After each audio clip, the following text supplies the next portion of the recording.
What's happening? It's your man, the scholar, DJ Academics, WPGC 95.5. Special guest tonight, Unghetto Mathieu. What's happening, man? Yeah, what's poppin'? Can't complain, can't complain. So, I mean, I got to ask you, I'm sure you've answered this question 100 times. Unghetto. Why Unghetto Mathieu? All right, so Unghetto Mathieu. Why Unghetto Mathieu? So, being born in Congo, Africa, right? Mm-hmm. Moving with my family to Connecticut, Bridgeport. Okay. Bridgeport is Bridgeport, you know what I'm saying? Being in the New York and Bridgeport area, like, it's bad, you know what I'm saying? So you see the lower side of things, you feel what I'm saying? Absolutely. And then moving to, like, Refugee Town and Clarkston and stuff, like, you just keep seeing poverty and shit like that. So when getting your first taste of the suburbs, when I would, like, go see my dad, I knew, like, early on, like, from then, like, I don't want to see that other side no more. Like, I just want just this in life. Like, what is this? This is amazing. You feel what I'm saying? So I just started calling myself Unghetto to kind of like manifest that for my whole life. I wasn't even rapping at the point, but like, it was kind of just a statement. And then when I started making music, I just took it with me. Well, so you was basically just speaking it into existence. Like, I do not want to be in the ghetto. I need Right. to get out of the ghetto. I'm not trying to be there. I seen it. I seen enough. Right, like life bigger than the ghetto, for sure. Yeah. So I'm speaking, I mean, I know you were born in Congo, but you didn't really grow up there because you moved to the United States when you were like 1 or 2 or something like that?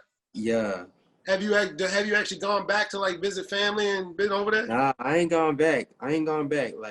I plan to, but like, I never, like, So once you I left, don't even know my grandma or nothing like that. I just know my mom and dad. That's it. Wow. Yeah.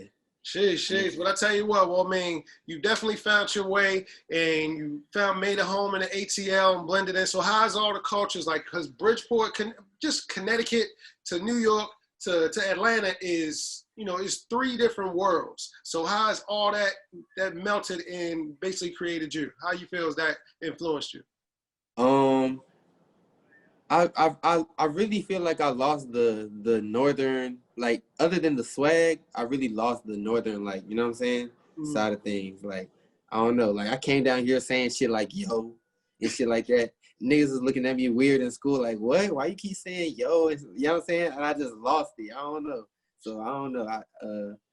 I feel like Atlanta definitely influenced my sound though, because I'm happy trap.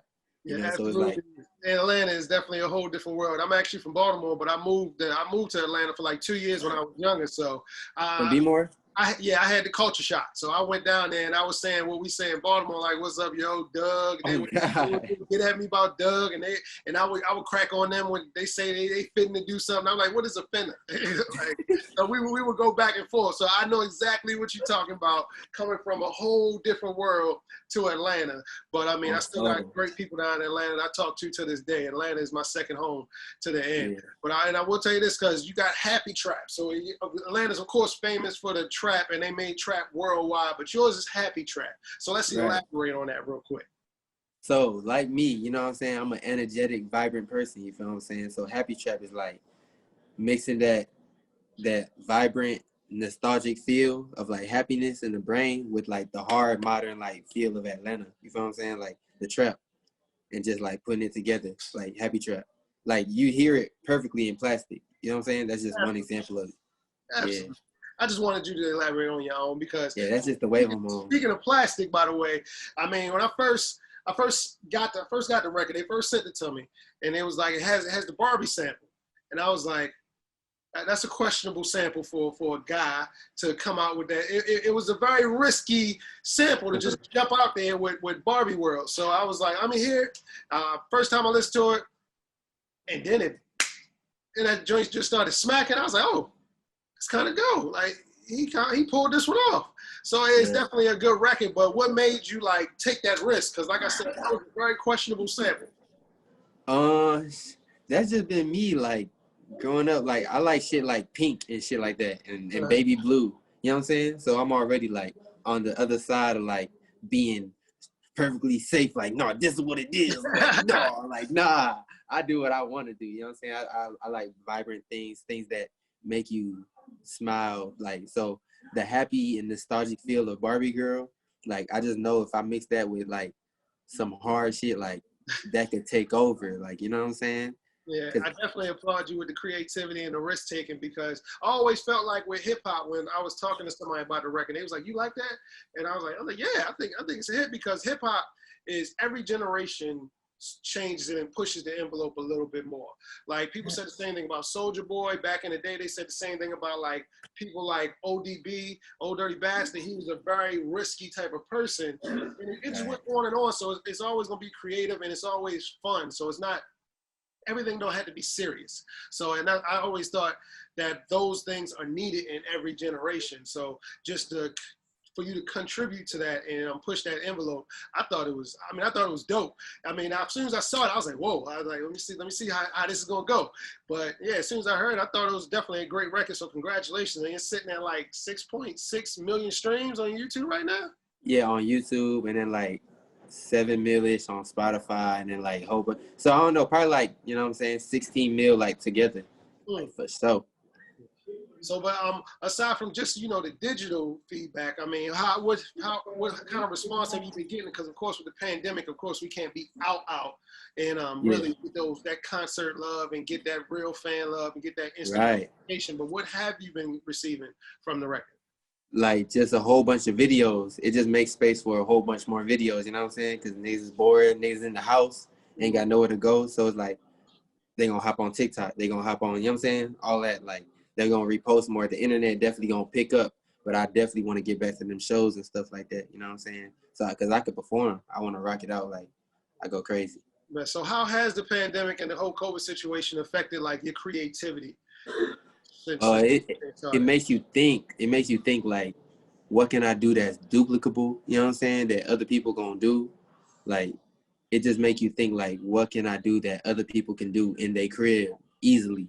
You know what I'm saying? So you start getting real creative. Like, that's how we came up with the whole trend that's blowing it up right now, where I jumped up and he tackled me out the camera. Like, we just, you know what I'm saying? Like, you gotta put your mind to work for real. Absolutely. So when you signed the deal, I heard you were actually working at Dollar General at the time. So how did that whole situation pop up? Listen though. Nah, for real, like, I quit my job 2 months before, like 2-3 months before I signed the deal. Oh, okay. So you were still working at Dollar General. Yeah, I wanted to sign. Like, that was the goal. Let's keep it straight. Did you quit or did you get fired?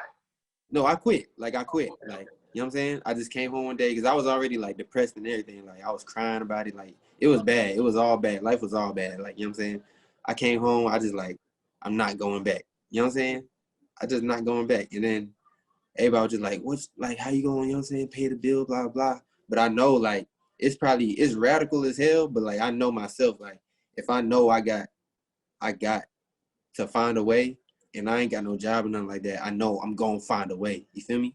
So I know it's crazy and it's risky, but I'm going to be able to focus and go stupid hard to make it happen. And I made it happen. Like, you know what I'm saying? I made it happen. No backup, no nothing. How did that all go down? So it was summer, and in summer, like, it was May. You know what I'm saying? Like, and all the kids was getting out of school and all that, and it was like, damn, I want to get out of work. You know what I'm saying? I want to be free like everybody else. You feel me? So, like, I just quit. And then, and I had, like, probably a stack saved up. And that was probably like 2 months of rent. So I basically thought of it like, these kids got the summer until they go back to school. I got the summer until I'm fucking homeless and shit. So, you feel me? So I'm like, I just gotta grind every single day. Like, so I was going hard trying to make viral content around my song. Like, it just make you go so hard knowing this is your last string. You feel me? Like, that's just me. It just made me go, like, crazy hard. Like, I was out every day trying to make viral content, trying to, you know what I'm saying, do anything I can to, like, gain attention around my song. And then I did this little video, like, on YouTube, this kiss or grab thing. I added my song in there. It was called Let You Go. And Zeke from Epic, he seen me. They flew me out. I performed for Sylvia and Zeke on the spot, and they was just like, they was impressed. So it just, from there, you know what I'm saying?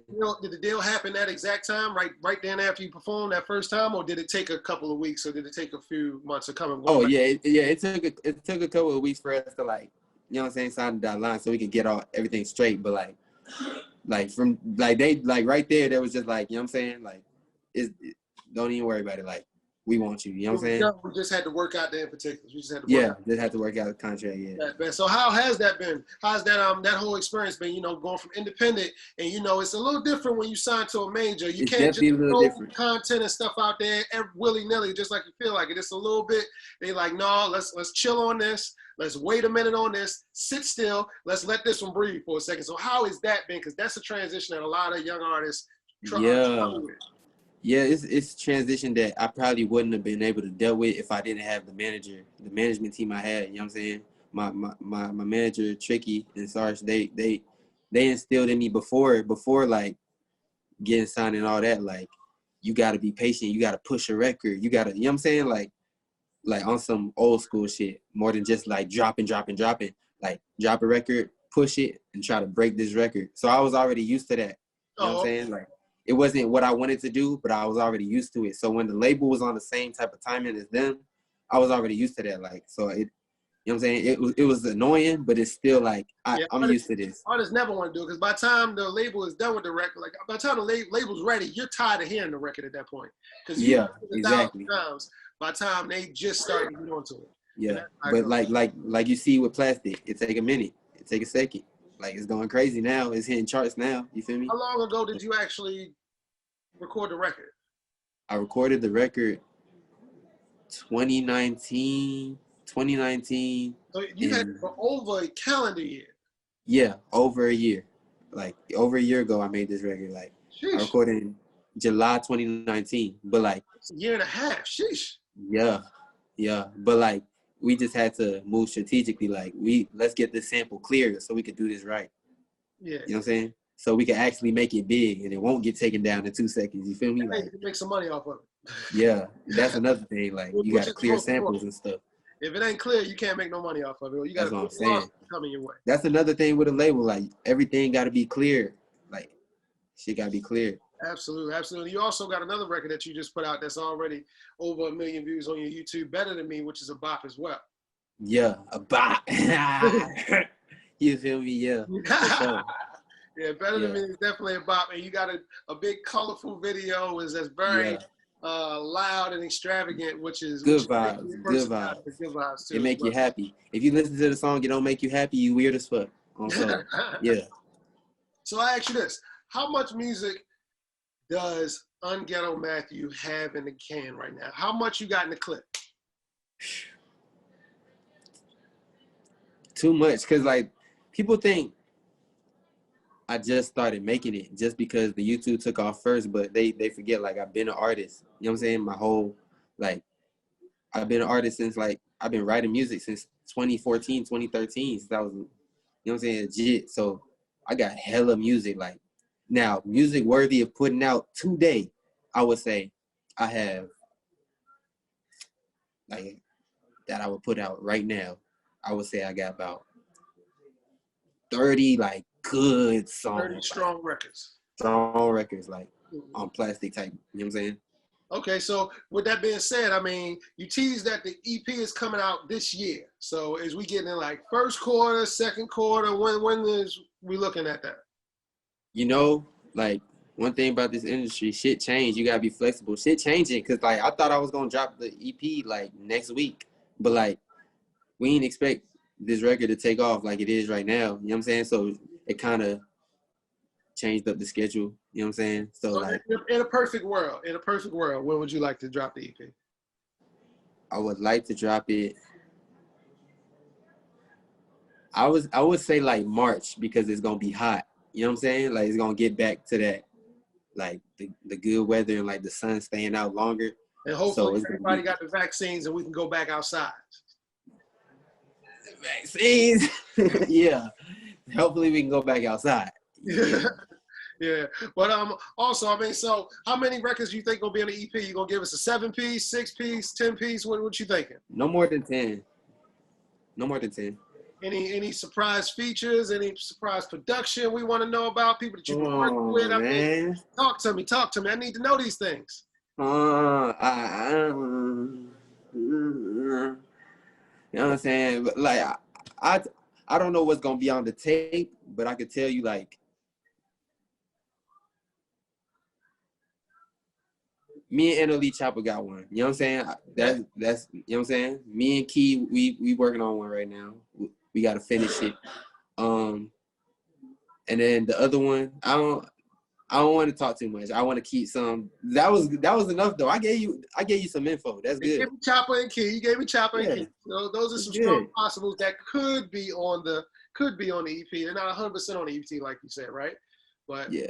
I mean, I just don't know if when I drop the EP, I'm gonna want features on it or not. But you know what I'm saying? They most likely gonna be on the EP. All right, bet. So I mean, being in the industry and being signed now, you're in different rooms now. Is there anybody that you've been around that you were like surprised at like how cool they was, or how like, all right, that's like they just a regular guy like me? Anybody that you rub shoulders with, you actually got some gems from, and you were surprised that they were so open, you know, to reach out to you and, you know, give you drop those jewels on you? I wouldn't say really drop too many jewels, but like DJ Drama, like, you know what I'm saying?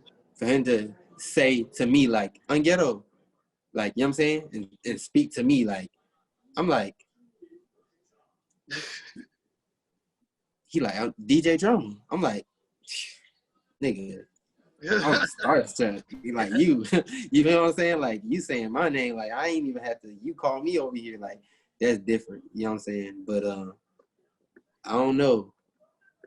I done been around a lot of I don't know. Like I don't really get starstruck like that. You know what I'm saying? But as far as dropping gems, well, not really starstruck. I just mean like somebody that you that was dropping gems on me. So cool, and they just be so open to you, and not really starstruck.